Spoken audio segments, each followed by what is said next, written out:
Welcome to waves media Telugu. Palnadu జిల్లా పిన్నెల్లి గ్రామంలో కార్యకర్త సాల్మాన్ హత్యకు ఖండిస్తూ పల్నాడు జిల్లాలో వైఎస్ఆర్సీపీ నేతలు నిరసన కార్యక్రమంలో పాల్గొన్న YSR Congress party PSC member సభ్యులు వినుకొండ మాజీ సభ్యులు బొల్లా బ్రహ్మనాయుడు.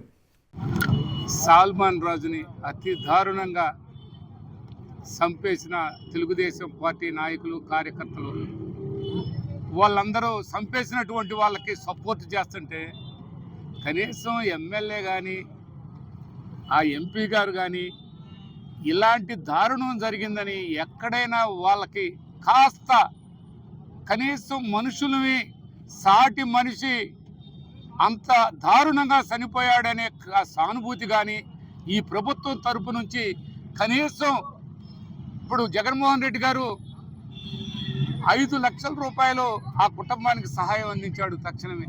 ఈ ప్రభుత్వం కనీసం కూడా ఎంపీ గారు, ఎమ్మెల్యే గారు, ఇక్కడున్న పల్నాడు నాయకులు అందరూ ఉన్నారు, ఎమ్మెల్యేలు అందరూ మినిస్టర్ హోదా అని చెబుతుంటారు.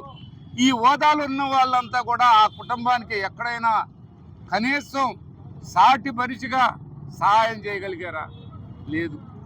మనుషుల్ని మనుషులుగా చూడట్లేదు ఈ కూటమి ప్రభుత్వం. మనుషుల్ని పశువుల్లా కంటే హీనంగా చూస్తున్నారు. మరి అలాంటి పాలన ఈరోజు ఈ పల్నాడు ప్రాంతమే కాదు, ఈ రాష్ట్రంలోనే అన్ని విధాల లా అండ్ ఆర్డర్ అనేది ఎక్కడా లేదు. పోలీసులు ఎక్కడా పనిచేయట్లేదు. అదర్ రాష్ట్రాలతో పోలిస్తే మన పోలీసు వ్యవస్థ జీరో అని పెద్ద పెద్ద సర్వేలు కూడా చెప్తున్నటువంటి పరిస్థితి.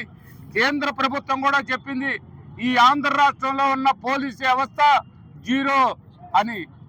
ఈ విధమైనటువంటి పోలీసు వ్యవస్థ ఉన్నంతకాలం ఇలా ఇవాళ మన సాల్మాన్ చనిపోయాడు, మొన్న రషీదు వినుకొండలో అదేవిధంగా అమానుషంగా చంపారు.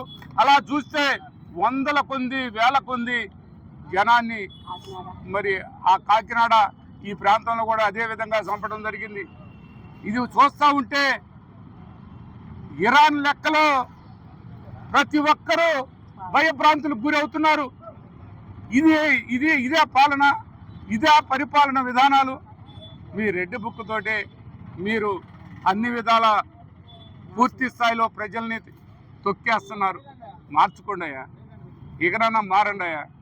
ప్రజలందరూ అసహించుకుంటున్నారయ్యా, సేదరించుకుంటున్నారయ్యా. మీ పాలనని, కూటమి పెద్దలందరినీ కూడా మరి ఇంత దారుణమా అని ప్రతి ఒక్కరు కూడా మాట్లాడుతున్నారు. దీన్ని ఒక్కసారి పూర్తి స్థాయిలో వైఎస్ఆర్ కాంగ్రెస్ పార్టీ తరఫు నుంచి మేము పూర్తిగా ఈ పోలీసు వ్యవస్థని, ఈ కూటమి ప్రభుత్వాన్ని మారండి, మార్చుకోండి అని మరొకసారి తెలియపరచుకుంటూ సెలవు తీసుకుంటాం.